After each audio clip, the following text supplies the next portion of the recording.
Nick Palmer, he asks about, for anyone that's experienced this, he said he's in the beginning stages of working with a development team, and any advice or tips we would have for starting work on a game project.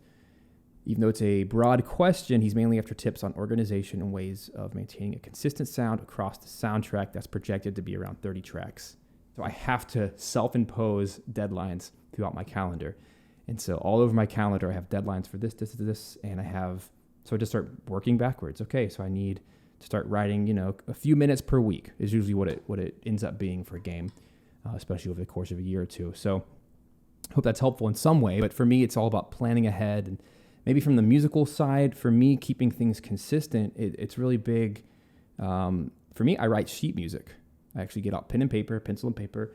I go to the piano and actually hand write some melodies that I want to use for the whole soundtrack. And that way, if I ever feel stumped or ever feel writer's block, whatever, but I need to produce something, then I can take some of those melodies and start using them maybe in a different key or maybe in a different tempo, a different time signature, a different instrument. And I can start reusing that core material and spread it out across as much material as possible. So I think there's lots of techniques there, but I'd love to hear from anybody else who wants to chime in. Go for it, Corey. I just kind of want to branch off of the deciding on a melody or a few of them and sprinkling them throughout. I do it with more than just melodies or motifs. I do it with bridges, chord progressions, instrument pairings.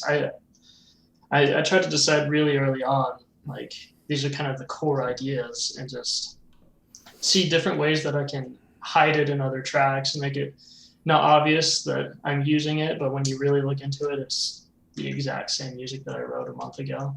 Yeah, I was going to say, this is kind of branching off of that, but another really helpful thing is to kind of, I know one part of Nick's question was more about like keeping a consistent sound throughout an entire soundtrack. And I've always found it really helps to figure out your sound palette at the beginning of the project. And so you have like your session was basically a template, and this can work for video game music or film scoring or writing pop and rock music, so that like if you need to go to the flute sound for the OST, like you already have it loaded up at the start of the project.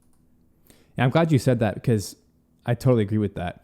Something I typically do is when I know it's going to be a larger soundtrack, I try to keep the entire soundtrack in one session. So I use Cubase these days for most things.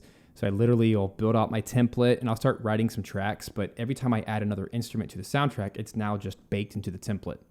And now, like, I have to have a really strong reason to add something because I know it's going to start to change the color and the sound of the soundtrack. But in that way, by keeping everything in one palette, when I get to the final mix and I'm actually like re-exporting all of the tracks, it will now have that final consistency among all of the tracks.